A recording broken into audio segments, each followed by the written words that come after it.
ফাঁসি দেওয়া পঞ্চায়েত সমিতিতে অনাস্থা ভোটের আগে নাটকীয় মোড়। তার মাত্র একদিন আগে সভাপতির পদ থেকে ইস্তফা দিলেন ফাঁসি দেওয়া পঞ্চায়েত সমিতির সভাপতি রীনা এক্কা।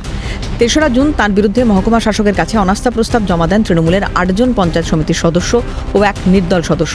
অভিযোগ, গত ৪ বছরে অধিকাংশ সদস্য কোনো উন্নয়নমূলক কাজ পাননি। বোর্ড মিটিংয়ে গুরুত্ব না দিয়ে পক্ষপাতিত্বের অভিযোগও তোলা হয় সভাপতির বিরুদ্ধে।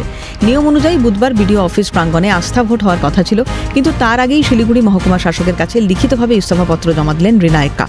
ইস্তফার কারণ ব্যাখ্যা করতে গিয়ে রীনা বলেন, তার কাছে সংখ্যাগরিষ্ঠ সমর্থন ছিল, তবুও একটি ফোনে তাকে জানানো হয় সভাপতি পদ না পেলে আত্মহত্যার মতো চরম পদক্ষেপ নেবেন শান্তি মার্ডির স্বামী।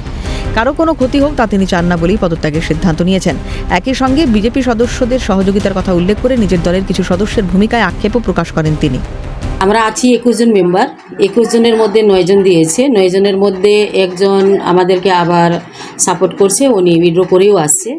তো আমার মেজরিটি বেশি আছে আমি জানি, আর কালকে ভোটাভুটিও আছে। তো আমার পক্ষে বেশি ভোটটা আসবে। কিন্তু কালকে একটা ফোন আসছে আমার, যে এবারও যদি আমি হেরে যাই বা এবারে যদি আমি সভাপতি পদ না পাই, তাহলে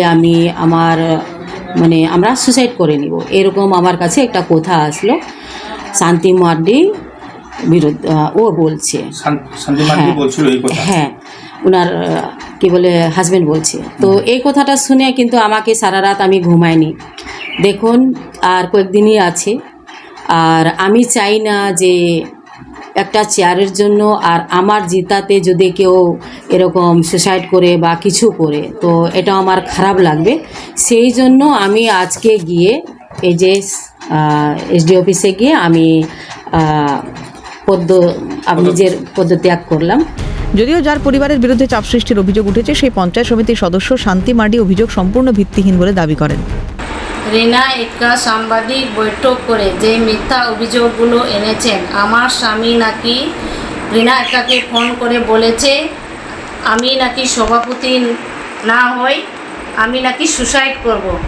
রীনা এক্কা যদি প্রমাণ করতে না পারে, তাহলে আমি মানহানি কেস করব।